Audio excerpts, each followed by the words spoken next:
প্রিয় দর্শক, আসসালামু আলাইকুম এবং অনেক অনেক শুভকামনা সবার জন্যে। চতুর্দিক থেকে রহস্য ঘনীভূত হচ্ছে।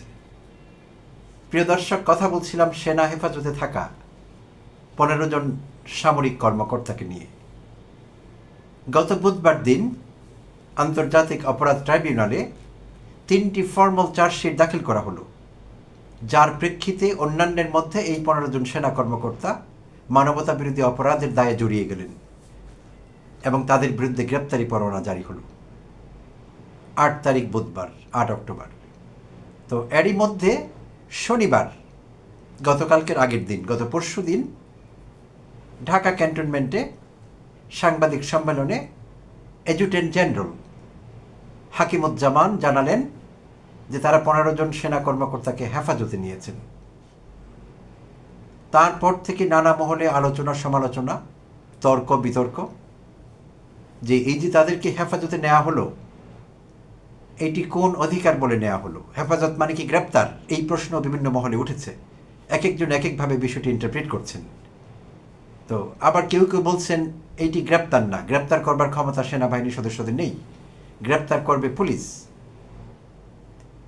তো এই আলোচনা যখন তুঙ্গে, তখনই আবার গতকাল ছিল রোববার, শনিবারের কথা বলছিলাম, অ্যাডজুটেন্ট জেনারেল হাকিমুজ্জামান বলছিলেন যে তাদেরকে হেফাজতে নেওয়া হয়েছে। ঠিক একদিন পর গতকাল রোববার আমরা দেখতে পেলাম স্বরাষ্ট্র মন্ত্রণালয় থেকে প্রজ্ঞাপন জারি করা হয়েছে এবং সেইটি সাইন করেছেন একজন ডিএস বা ডেপুটি সেক্রেটারি রাষ্ট্রপতির আদেশক্রমে। এবং সেই প্রজ্ঞাপনে বলা হয়েছে ঢাকা সেনানিবাসের বাসার রোডের উত্তরাংশে যে MES রয়েছে, মিলিটারি ইঞ্জিনিয়ার সার্ভিসেস, সেই MES 54 নম্বর ভবনটিকে সাব জেল ঘোষণা করা হয়েছে। সেই সাব জেইলে এই হেফাজতে থাকা কর্মকর্তারা থাকবেন।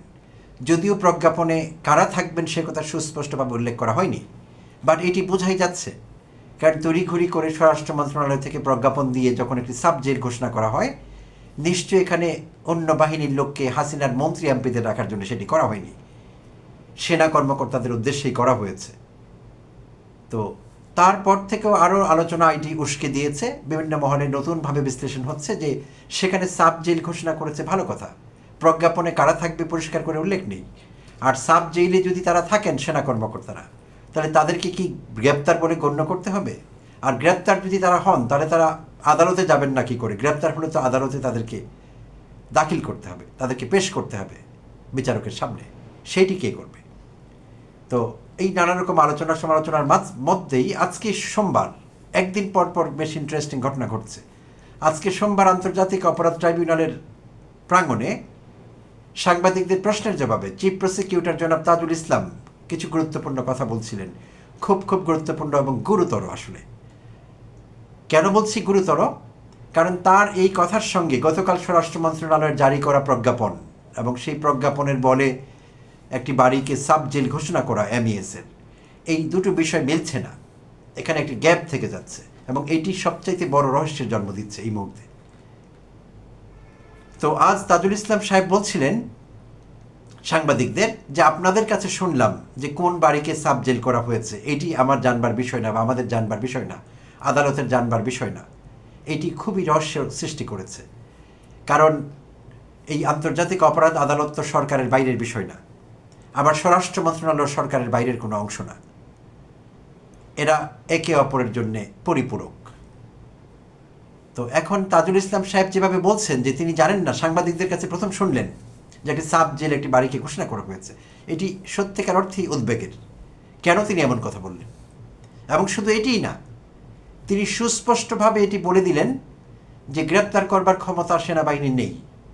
তারা প্রথমে গ্রেপ্তার হবেন, তাদেরকে গ্রেপ্তার করবে পুলিশ সদস্যরা এবং গ্রেপ্তার করে তাদেরকে আদালতে হাজির করতে হবে।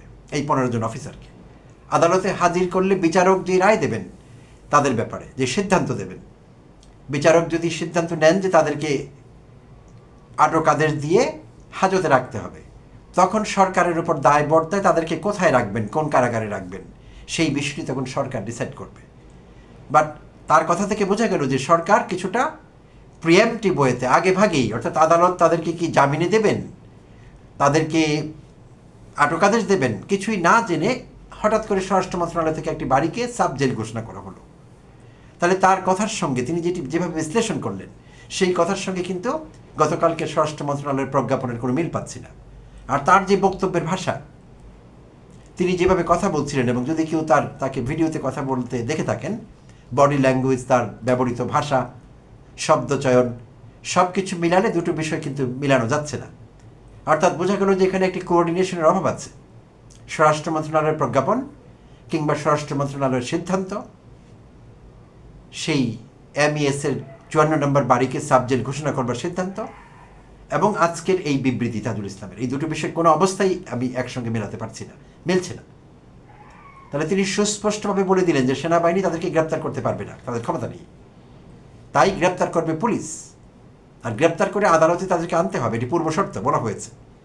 আর আদালতে আনার পর বিচারক যে সিদ্ধান্ত দেবেন, সেই বিচারকের আলোকে সিদ্ধান্ত নেওয়া হবে কোন হাজতখানায়, কোন জেলখানায়, কোন কারাগারে তাদেরকে রাখা হবে, কোনো বাড়িকে সাবজেল ঘোষণা করে নাকি অলরেডি প্রতিষ্ঠিত কারাগারে। তো সেটির ব্যত্যয় ঘটেছে, পরিষ্কারভাবে বোঝা গেল।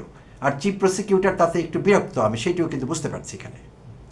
আর ইতিমধ্যে চিফ প্রসিকিউটর কিন্তু অনেক প্রশংসিত হয়েছেন সারা বাংলাদেশে, বিভিন্ন মহলে তার সাহসী ভূমিকার জন্যে। তিনি যেভাবে মামলাটি সাজাচ্ছেন, মামলার কার্যক্রম চালাচ্ছেন, আমি যেটা বলতে চেয়েছিলাম, অত্যন্ত গোছানো এবং বলিষ্ঠ পদক্ষেপ নিচ্ছেন, ফিয়ারলেসলি, এটি প্রশংসা পাচ্ছে নেটিজেনদের কাছ থেকে এবং সাধারণ মানুষের কাছ থেকে আমি বলবো। তো এর মধ্যে তার এই বিরক্তি প্রকাশ কিংবা তার এই স্বরাষ্ট্র মন্ত্রণালয়ের প্রজ্ঞাপনের সঙ্গে দ্বিমত প্রকাশ করা, তো এই বিষয়টি রহস্যের জন্ম দিচ্ছে নিঃসন্দেহে, এবং আমাদের ভাবতে বাধ্য করছে যে আসলে কি হচ্ছে। স্বরাষ্ট্র মন্ত্রণালয় তাহলে আইসিটিকে বাইপাস করে, পাশ কাটিয়ে, তাহলে সাব জেল ঘোষণা করলো MES-এর বাড়িটিকে? যদি করলো তো কেন করলো এরকম? আইসিটির সিদ্ধান্তের বাইরে কি স্বরাষ্ট্র মন্ত্রণালয় যাবার সুযোগ আছে? আমি তো মনে করি না, কারণ আইসিটি হাইকোর্টের মর্যাদা ভোগ করে, আন্তর্জাতিক অপরাধ ট্রাইব্যুনাল আইসিটি। তো উচ্চ আদালতের সিদ্ধান্ত, তাদের সিদ্ধান্ত। তাহলে উচ্চ আদালতকে বাইপাস করে স্বরাষ্ট্র মন্ত্রণালয় এরকম প্রজ্ঞাপন জারি করবেন রাষ্ট্রপতির আদেশ বলে, এই কথা বলে, তাহলে কি এখানে পরিষ্কার দ্বিমত কিংবা ঐকমত্যের অভাব এবং সমন্বয়ের অভাব দেখতে পাচ্ছি পরিষ্কারভাবে। আর যদি এরকমই হয় তাহলে বিষয়টি কি ইঙ্গিত করছে? যেখানে জনমনে এখনো সন্দেহ, এখনো নানা রকম বিভ্রান্তি, এখনো অনেকের ধারণা যে সেনাপ্রধান ওয়াকার এই সেনা হেফাজতের বাইরে সেনা কর্মকর্তাদের দিতে চাচ্ছেন না।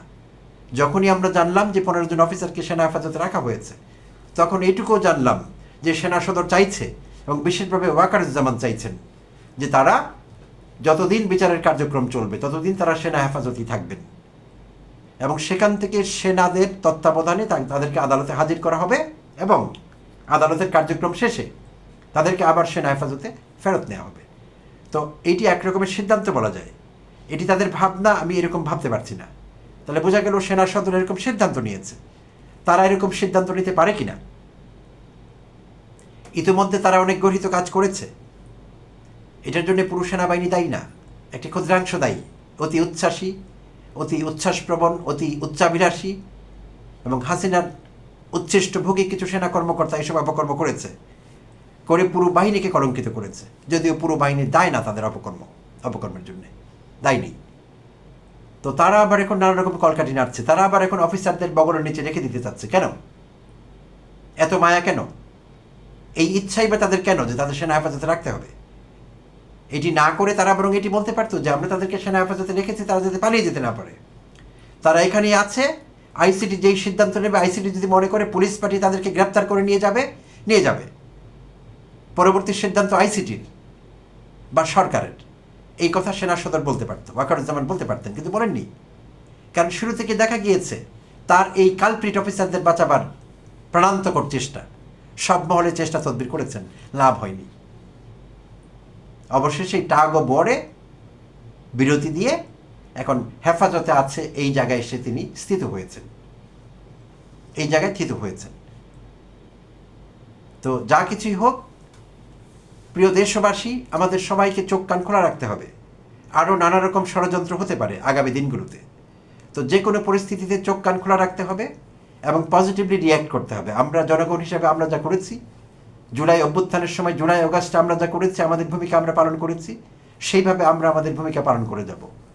দেশের বিরুদ্ধে কোনো রকম ষড়যন্ত্র এবং আইসিটির বিরুদ্ধে কোনো রকম ষড়যন্ত্র এই মুহূর্তে, আইসিটিকে দুর্বল করবার, আইসিটির সিদ্ধান্তকে ভায়োলেট করবার, এটি আমরা সহ্য করব না। বাংলাদেশের মানুষ এটি সহ্য করবে না।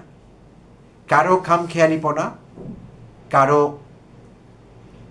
এক পেশে কোনো মনোভাব, এক পেশে কোনো সিদ্ধান্ত আমরা মেনে নিব না। যা কিছু হবে আন্তর্জাতিক অপরাধ ট্রাইব্যুনালের নির্দেশে হবে এবং তাদের সিদ্ধান্ত মোতাবেক হবে। সেখানে একটি আদালত ক্রিয়াশীল আছে, বিচারপতি এবং বিচারকরা নিয়োজিত আছেন এই বিষয়ে ফয়সালা করবার জন্য। তারাই করবেন এবং তাদের রায়ের জন্য আমরা অপেক্ষা করব এবং আমরা আশা করব সেনাবাহিনীর ঊর্ধ্বতন কর্তৃপক্ষ জেনারেল ওয়াকারের নেতৃত্বে যারা এই বিষয়ে কলকাঠি নাড়ছেন, সিদ্ধান্ত নিচ্ছেন, তাদের সিদ্ধান্ত আইসিটির সিদ্ধান্তের বাইরে যাবে না। যদি এমনটি হয় তাহলে আমরা ধরে নেব তারা জন আকাঙ্ক্ষার বিপরীতে দাঁড়িয়েছেন, যার ফলাফল ভালো হবে না, কারো জন্যই না। প্রিয় দর্শক, ভালো থাকবেন।